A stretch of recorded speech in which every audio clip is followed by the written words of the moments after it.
I feel great.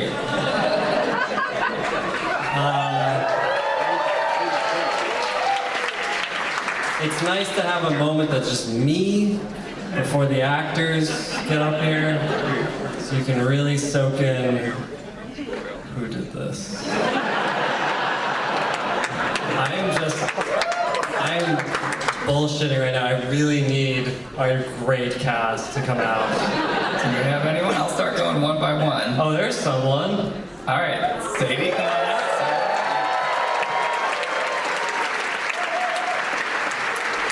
And then, up to the gray line. Do we have Maxwell back there? Maxwell Jenkins? Max?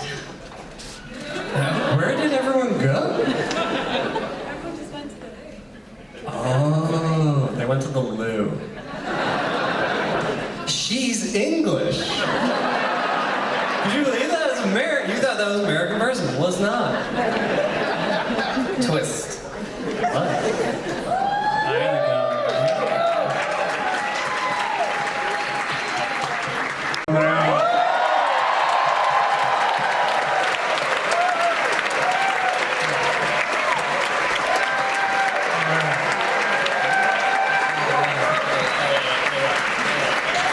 Find your light at the gray line. That's where you should be. In the cave!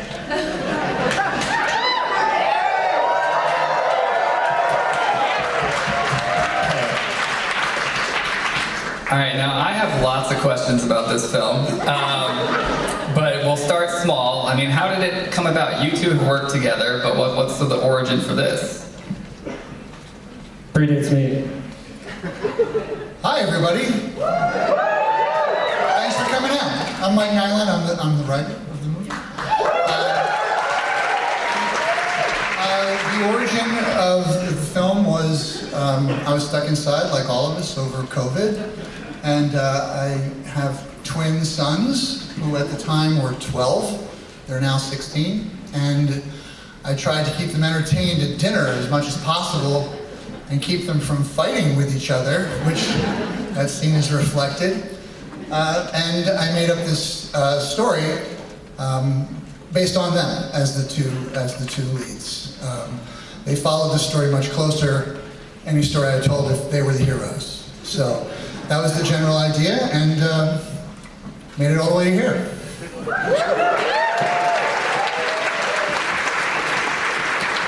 Yeah, that's our producer David and Braxton down there. David Wolf, Braxton Pope.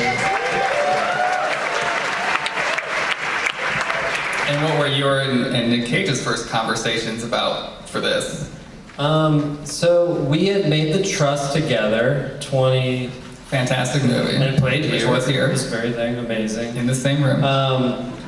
And so then this project, I read the script before I talked to Nick, but I knew Nick was doing it. I'd do anything to work with Nick again. And so I love the brother story. And so then, yeah, I think our first talking about it was just, I don't want to speak for you, Nick, but we were talking about how you wanted to play Paul, you wanted to play the father. That's what I remember. Right, well what happened was, so Mike and I worked together. He's actually my manager. We've worked together for over 15 years. And lo and behold, I discovered he's also a screenwriter. And he sent me this script. And I immediately sparked to it because my upbringing, I was primarily raised by my father, and I had an older brother. And so having been a fan of independently spirited family dramas, I wanted to make a movie that I could recall my own upbringing with my father. In fact, my father said the line, "Are we not men?" And he would really do that. He would stick a knife in a wood plate, and we would all do that. "Are we not men?" He said it, I wrote it. I put it in the movie. But what's interesting is I wanted to combine two genres. Well, if you put science fiction and horror together, and then you combine independently spirited drama, I want to see what that mashup would do. So when Mike said we were going to bring Ben in, who I had a great relationship with on The Trust, I thought, okay, let's try this experiment. And then Ben cast the hell out of the movie and got Maxwell and Jaden, which I have to go on record right now, they're as good as it gets.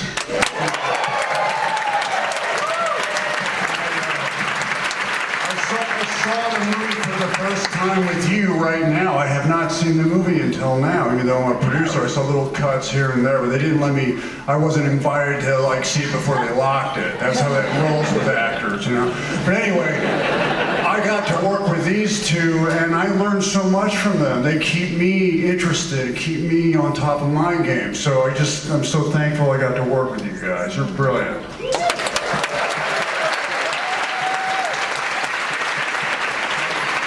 For the younger cast, what were those early days on set like? Because you have such a great family unit chemistry, a sense of shared history, and so what went into establishing that? Well, we were stuck in Ireland together, for starters, staying at this resort in the middle of nowhere. That's impossible to escape. And I think very quickly, me and Max became super close. I look at him as a brother now, for real, and I love his family too. And I feel very fortunate that we got on, because totally could have been different. And Never thought of that. it made it so much easier. But I think it's Ben too, creating the environment. Him and Frank, our DP, shout out Frank.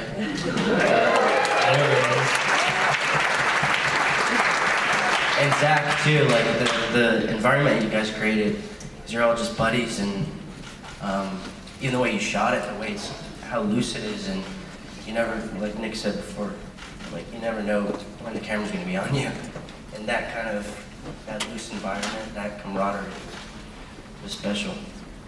Yeah, what about you, Max? Yeah, I mean, kind of echoing what Jaden said, but also, I mean, Jaden's a few years older than me, and I got into this world by complete accident. And Jaden's career was always one of those that you look up to as a younger actor, so I'd always known about him. And when I got the opportunity to come to do this, and I found out it was Jaden, it was like, no question.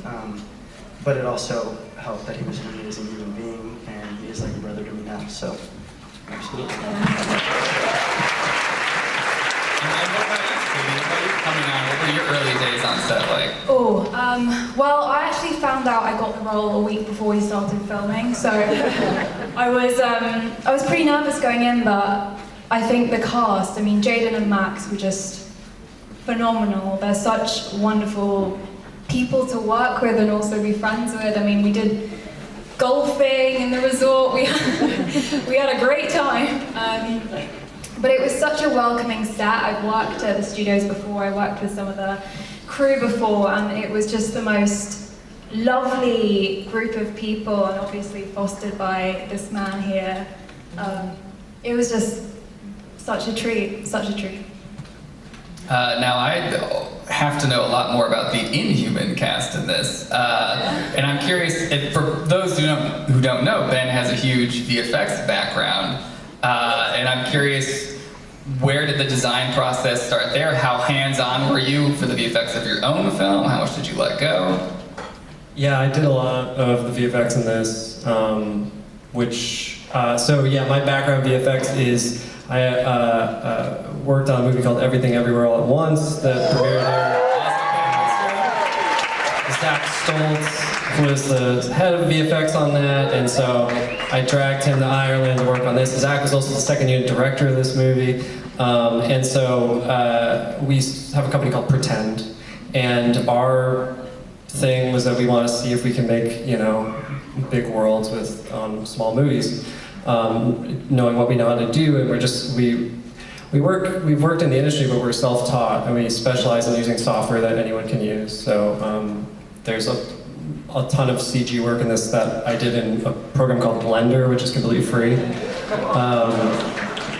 Yeah, it is a trip to watch something you made on your laptop on a free piece of software playing here. It's like really cool. But yeah, the monster is like a very interesting thing because my brother Alex, who's also here, we used to direct together forever. Now he's a sculptor. He sculpts for a company called Mondo, and he is an incredible designer for them. And we designed the creature together. So I drew it, he modeled it. Eventually I was animating it at times. Not all, we had animators, but I did some of it. And so there's this really beautiful moment where we have Jaden and Max are playing brothers, and they're fighting this thing that me and my brother made. And I don't know what the therapist will tell me about that later, but it's nice. And in particular for the creatures, the sound design is so good. I actually very distinctly remember watching when this was submitted, when it clicks into place what the source of the sound is, and I was just like, oh, holy shit, that's so good. So what was the sound design process like? Are there hidden animal sounds in there, unlikely sources? Yeah, so we had an incredible sound team. They're here. Where are you guys? You're around. Ryan? Yeah, we were just, I've never been more blown away by sound work that came in. And you can just tell when you're dealing with artists who really care, and I'm an artist who really cares. But yeah, in terms of my direction on the actual monster, I was, the main reference I had was Val Lewton's film Cat People. There's this great scene in Cat People, the famous scene where in a swimming pool. And there's something so human about the sound of this kind of monster. You don't see this cat person. And I thought, oh, that's really what I want. I want to sound human. That will really get under there. I think the other kind of thing I had is like, it can't sound like something coming from more than one throat. Like, just make it sound like it's coming from one thing. And yeah, so all the breathing and stuff. It also got more of a focus on the sound of its body clicking and not as much roars and stuff like that. Like, there's one scene when it first jumps at them, and we had done a bunch of temp sound stuff, and I showed it to my brother Alex, and he was like, the thing's weird enough. Like, you don't need all the crazy sounds and shit. So, but yeah, no, props to the sound team at Buffalo 8, headed by Brian Berger. I mean, they just were absolutely astoundingly good, honestly. And for the last question about the monsters, did they have a specific name? Like, what do you refer to them in production? Well, it's funny because sometimes it's practical arms that we made. That's Zach's arms. Zach was like he had his gloves, his arms cast with these monster gloves that we replaced with a lot of CG. I know, Zach, you called them like chatterboxes? Oh yeah, we call him Mr. Jones because we were making fun of our line producer Jake because he's really into the Counting Crows, and there's nothing wrong with that, but you know. And so we call him Mr. Jones, and we used to play Mr. Jones in the office constantly while we're looking at, what's that?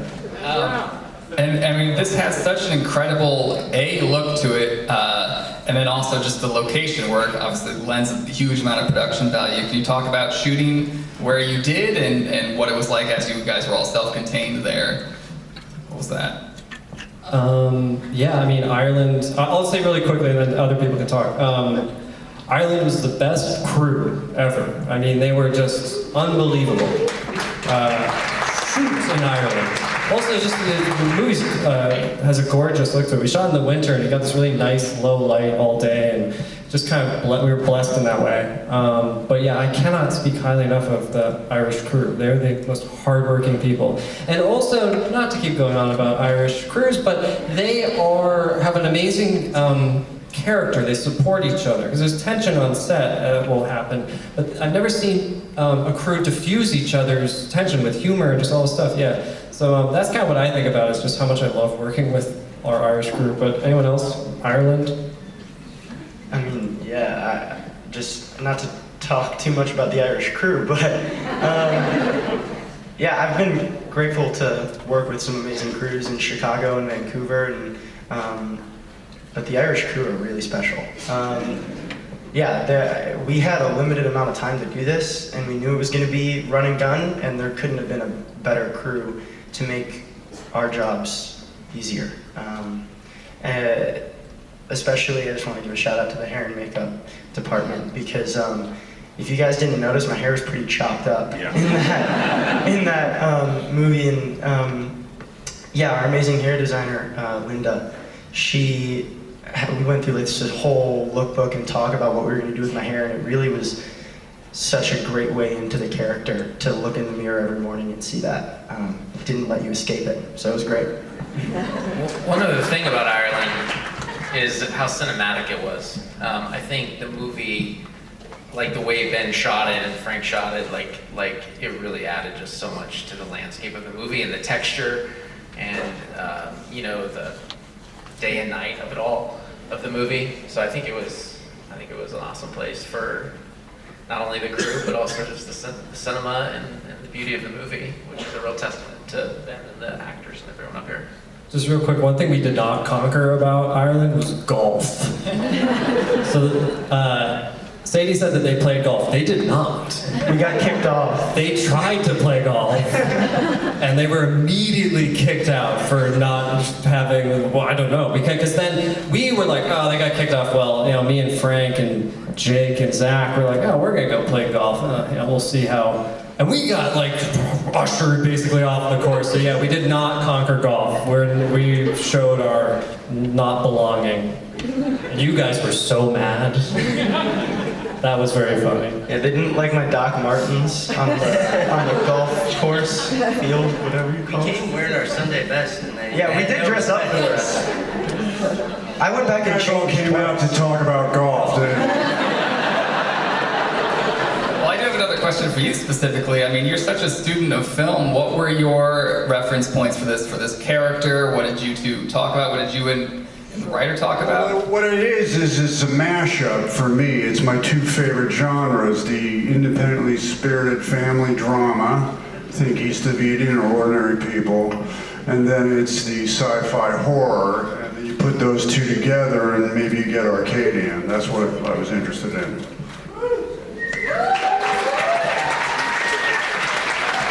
And when it came to working with all your various department heads, did you have specific references, homework that you assigned, or what were those conversations?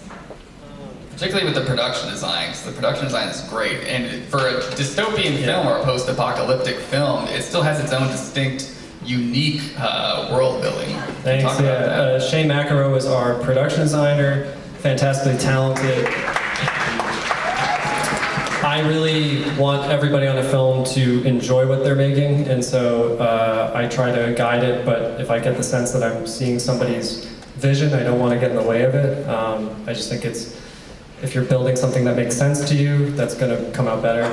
And since I'm very hands-on with the visual effects and stuff like that, it was a real back and forth between us. Like, he worked on the show Foundation, and so he had this workflow where he would do he would model things in CG or Unity, and so you could kind of put on the thing and look around. But I would take those models of his sets and I would put our monsters in them, and I'd previs that way. So we were kind of in the office going back and forth that way. And when you find a way as a director to express that you're in the trenches too, and like I'm figuring this stuff out, I think that you can make their life easier. You can speak the language of it better. But yeah, All right, well, we're almost out of time, so for the last question, I think if my memory's a blur, I wanted to say this in the intro, I'm such a huge fan of the way that this balances intimate character work amid the large scale. I'm curious for you as a director, but then also the actors, like how do you balance and find those small moments right before shit gets really crazy? I'll say really quick and then I'll pass it down. You know, working with Nick, I like making movies because you're a student on a movie. Every movie is a student film for the director, and so my favorite memories on this are, you know, knowing what we're shooting, knowing the scene, but then the magic that a great actor brings that doesn't get talked about enough, which would be, you know, Nick and I standing outside and just, you know, absorbing through conversation, you know, what the scene's about, how we sharpen it, and you know, and getting in on that process, because it's one thing to understand an actor's process, which everyone I suggest if you're a filmmaker you should do, but to be with a master actor who's been in so many great films and really understands it, it's like, that's what I love. I love standing outside before we shot something, talking about it very openly, very honestly, and that's where all the honesty came out, and yeah. Just taking, like I find this to be very photorealistic. It's not surrealistic. This is a very natural approach to film performance for all of us. And even the way we're regarding the creatures is almost naturalistic and scientific. It's not abstract in any way. So it's kind of like, again, reflecting on life experience and having an impressionistic recall of whatever I may remember of my father and my brothers, and then talking with Ben outside and his relationship with Alex, and then his father, and just talking about, well, what's the scene about? And then the synthesis is that Ben, the way he shoots is great for all of us, because he's very fluid. He's constantly moving. Sometimes he's photographing your hand, and then he's up at your face, and so he's just catching everything as it goes. And then simultaneously, the three of us at the dinner table are riffing. We're riffing off of each other. We try to keep it loose and keep it spontaneous. And I didn't know Jaden, I didn't know Maxwell, but I could quickly see what I liked about their personalities and try to play to that and augment that. So it kept it fluid and spontaneous, and then Ben is moving the whole time. So that gave it that kind of, that feeling of being alive, that life. So it didn't feel like acting, it felt more like it was being, and we were really there, which is what I was most excited about, that we could play it together like it was actually happening. I just want to say really quick, there's a couple of improvised things. Well, there's in a kind of a different way. Like, I mean, we were following the script, but you write in the moment, you change. And one of the moments that was between Sadie and Max is when they were sitting at the tree and they played Crappy Apocalypse. That was a thing I just threw at you guys that day. I was like, you got to give each other 10 seconds to say how the world ended. And you guys did it beforehand, but what was so amazing and where you guys showed your abilities that you each did it as your characters. Like what you both came up with in that kind of spontaneous thing was like rooted in your craft. And it's like one of my favorite things up there, and it is a completely, sort of back to what Nick was saying, it's kind of like trying to get into the most naturalistic place with it. Yeah, and then Jade, your insight into how brothers fight was like so good. That was our first conversation ever, was like, you're like, I think that this is how they would fight. And I was like, please do this movie. And then I think also what helped too, and what I love so much about it is the habits and that you wrote, Mike. The kind of the fact that this apocalypse becomes mundane for these three people, that it's just business for them and survival. It's dinner time, lock up. Those little habits help so much too, just understanding the rhythm of these people and this family. And I love the attention to detail, like when you're doing that with your fingers to measure the sun and how much time. These little moments just add to the authenticity of the experience. Very cool. Well, unfortunately, we have to leave it there, but as a reminder, pull out your phone and vote in the audience awards.